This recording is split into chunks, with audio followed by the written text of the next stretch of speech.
Radio Divyansh सुनते रहो, मुस्कुराते लम्हों में बसाते रहो, हर पल अपनी धुन सजाते रहो, जीवन को मस्त बनाते रहो।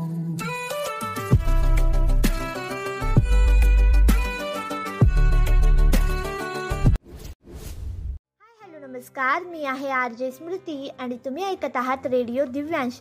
काय मग, कसे आहात सर्व? मजेतच असाल अशी आशा आहे। मजेत राहा आणि महत्त्वाचं म्हणजे हसत राहा। आज 2 ऑक्टोबर, आज राष्ट्रपिता महात्मा गांधी यांची जयंती।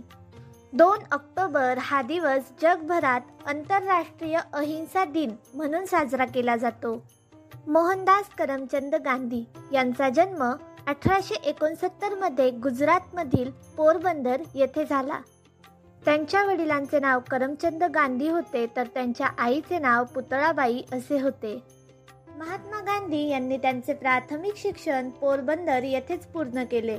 पुढे त्यांनी राजकोटच्या अल्फ्रेड हायस्कूलमध्ये शिक्षण घेतले। पुढे लंडनमध्ये बॅरिस्टरचे शिक्षण घेऊन ते आफ्रिकेत गेले। तिथे वर्णद्वेषाचा अनुभव घेतल्यानंतर त्यांच्या जीवनाला कलाटणी मिळाली आणि त्यानंतर त्यांनी सत्याग्रहाचे अनोखे शस्त्र विकसित केले। 1915 मध्ये भारतात परतल्यावर त्यांनी देशाच्या स्वातंत्र्य संग्रामाची धुरा सांभाळली। त्यांचे तत्वज्ञान अत्यंत साधे होते, परंतु त्यांचे सामर्थ्य अफाट होते। सर्व लोक गांधीजींना प्रेमाने बापू असे म्हणत। बापूंनी कधीही सत्याची कास सोडली नाही। हिंसेचा नेहमीच विरोध करून त्यांनी अहिंसेला प्राधान्य दिले। बापूंचा स्वभाव हा नम्र, निडर आणि साधा होता। ते दृढ निश्चयी होते। साधे जीवन, उच्च विचार यावर बापूंचा विश्वास होता।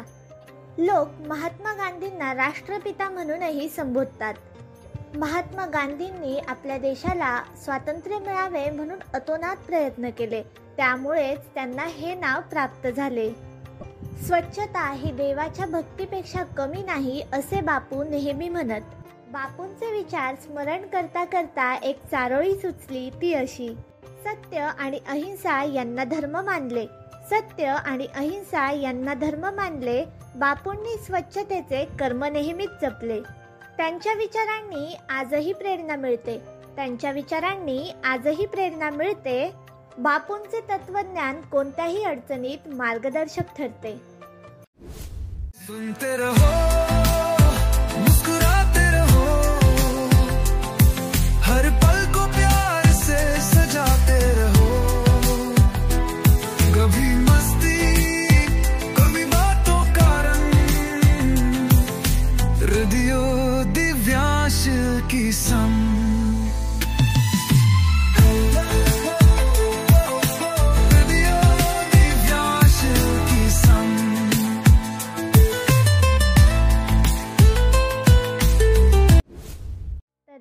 आरजे स्मृती आणि तुम्ही ऐकत आहात रेडिओ दिव्यांश।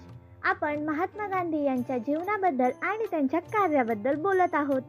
1917 मध्ये जो चंपारण सत्याग्रह झाला होता, तो महात्मा गांधी यांचा पहिला सत्याग्रह होता। नीळ उत्पादक शेतकऱ्यांवरील अत्याचार कमी करण्यासाठी हा सत्याग्रह करण्यात आला होता। शेतकऱ्यांना न्याय मिळवून देण्यात हा सत्याग्रह यशस्वी झाला होता।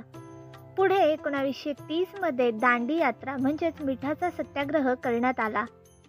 मिठाच्या कायद्याविरुद्ध केलेली सविनय कायदेभंग चळवळ हीच दांडी यात्रा होती। महात्मा गांधी यांनी मीठ बनवण्याचा हक्क मिळवण्यासाठी ही मोठी पदयात्रा केली। महात्मा गांधी यांनी 1942 मध्ये भारत छोडो आंदोलन राबवले।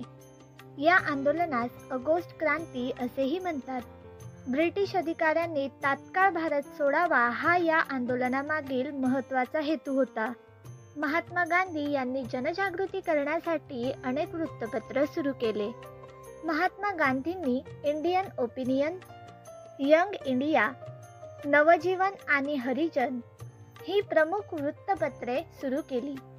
सत्याचे प्रयोग अथवा आत्मकथा, हिंद स्वराज्य आणि आफ्रिकेतील सत्याग्रहाचा इतिहास ही पुस्तकेही महात्मा गांधी यांनी लिहिली। तर श्रोते हो, 2 ऑक्टोबर म्हणजेच महात्मा गांधी यांची जयंती ही केवळ एक सुट्टी नाही, तर ती एक राष्ट्रीय प्रेरणा आहे.